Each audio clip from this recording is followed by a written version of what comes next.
Well, first of all, let's make sure that people understand what the ASEAN is. The ASEAN is the Association of Southeast Asian Nations, made up of 10 countries in Southeast Asia that would add up to 650 million people, much bigger than the European community. Now, starting 2015, next year, that whole community will be completely a free market, free flow of goods, services, capital, very much like what happened in the European community in the last century. And so we will be telling investors here in Spain, and we're doing this in other countries, that if you take a look at this 21st century that is being called the Asian century, so people call the last century as the American century, but the American century really was made up of three powerful groups: US, EU, and Japan. So there are more or less three equally powerful economies. Now, the world knows that these advanced countries right now are having difficulties growing after the Great Recession. It will take a long time before they can have the growth that they had, if ever. But this century is going to see in Asia three equally powerful groups that would match the US, EU, and Japan in the last century. And these are China, India, and the Association of Southeast Asian Nations.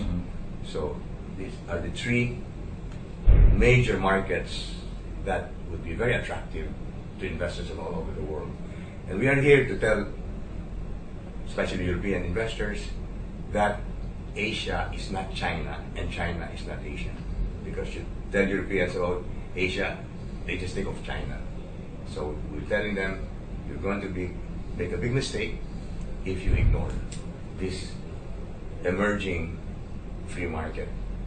And especially, my message will be, focus on the VIP, Vietnam, Indonesia, and the Philippines.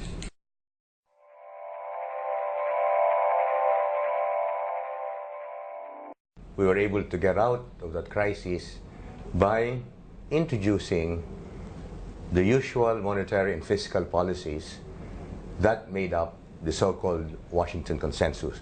So it is not true that the Washington Consensus was totally wrong. You know, controlling our fiscal deficits, controlling our monetary supply. So now all of us are enjoying very low inflation rate compared to what happened during that crisis. So that definitely is a lesson that all countries and all over the world will have to learn. You cannot continue having fiscal deficits that are 10, 12% of gross domestic product and be able to recover from the deficit. But the second lesson, which may not be transferable to Europe and other developed countries, is that we still have a young, growing population. We have not fallen into the demographic winter. And so, and as I read it, most European countries will find it very difficult to recover because they have aging populations and their pension systems are under tremendous stress, and not to mention the high rate of unemployment. And I think this is somehow a problem that will not be solved by the Asian solution.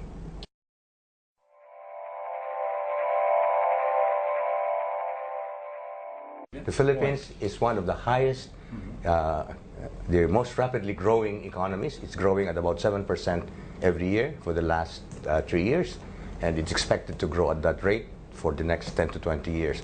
We've reached a tipping point in which we're able to solve our problems of the past when we used to be called the sick man of Asia, but that is in the past. Now we are definitely among the so-called emerging markets that will see an expanding middle class and a tremendous increase, especially in consumer goods and services.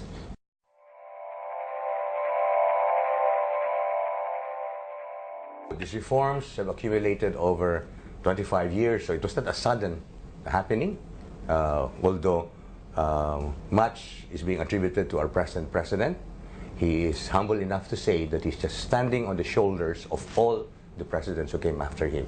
So just to summarize what his reforms were, the mother of this present president, Cory Aquino, her contribution was to restore the democratic institutions that were destroyed by the dictator Marcos. So we are now definitely a stable democracy. Then the general came, his name was Fidel Ramos, he became the president. His contribution was to privatize, liberalize, deregulate markets, very much like Thatcher and Reagan. And then came the actor, who probably was not very popular outside, but he made a contribution by redirecting the efforts of the government away from the false industrialization we had in the past towards countryside and agricultural development. And then the lady president, Gloria Arroyo, invested a lot in infrastructure. And the final touch has been given by this present president, Noy Aquino, he's called popularly, and his main contribution is good governance. And so you put all of those reforms together, we explain why the Philippines is now attractive.